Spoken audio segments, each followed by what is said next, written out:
Now we're going to be making oatmeal pancakes. Now we're going to be using oatmeal instead of our typical white flour that we normally use to make pancakes. This recipe calls for 1 egg, 2 ripe bananas, 1 tablespoon of honey, a ½ teaspoon of cinnamon, and 1 cup of oatmeal. We're using oats because oats are known to help with strengthening your heart health. They have a certain antioxidant again, but this antioxidant is called avenanthromide. Now avenanthromide is known to lower your blood glucose level while lowering your LDL, which is your bad cholesterol, and raising your HDL, which is your good cholesterol.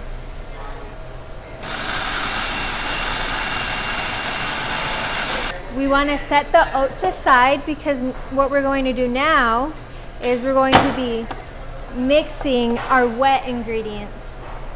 Now what we're going to be adding here is our bananas.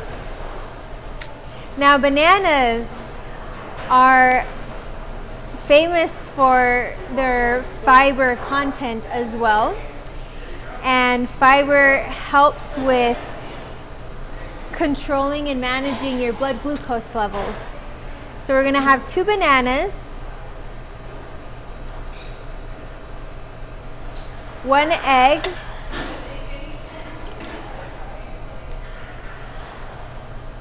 ½ teaspoon of cinnamon, 1 tablespoon of honey,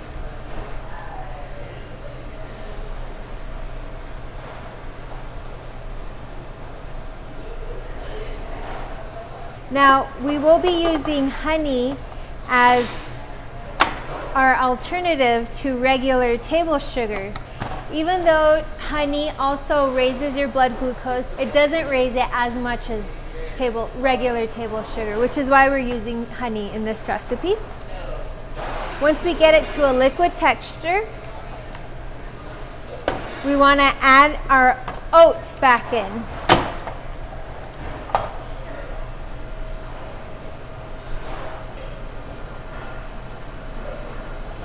So once we have both of them in, now we're going to mix both at the same time. Once this is done, we're ready to start frying our oatmeal pancakes. Now if you see the batter a little bit tough like this one, what I like to do is add a little bit of liquid, whether that be water or milk, just a little bit to lighten it up. So these pancakes are going to be just as sweet as your regular pancakes without the regular table sugar, because bananas and honey contain a very good high amount of sweetened taste. If you're using a non-stick frying pan, there may not be a need to use oil, but I do recommend to use canola oil on a pan that isn't non-stick. Canola oil has a lot of unsaturated oils, meaning they're a lot healthier for your heart and can even lower your blood pressure. These will turn out a little bit darker because we are using oats instead of white flour. This is what they're going to look like in the end. I recommend using peanut butter or another type of fruit topping instead of the regular syrup. Remember, the bananas and the honey have already given it a sweetened taste, so simply putting another fruit, or if you like peanut butter, would work just fine as well.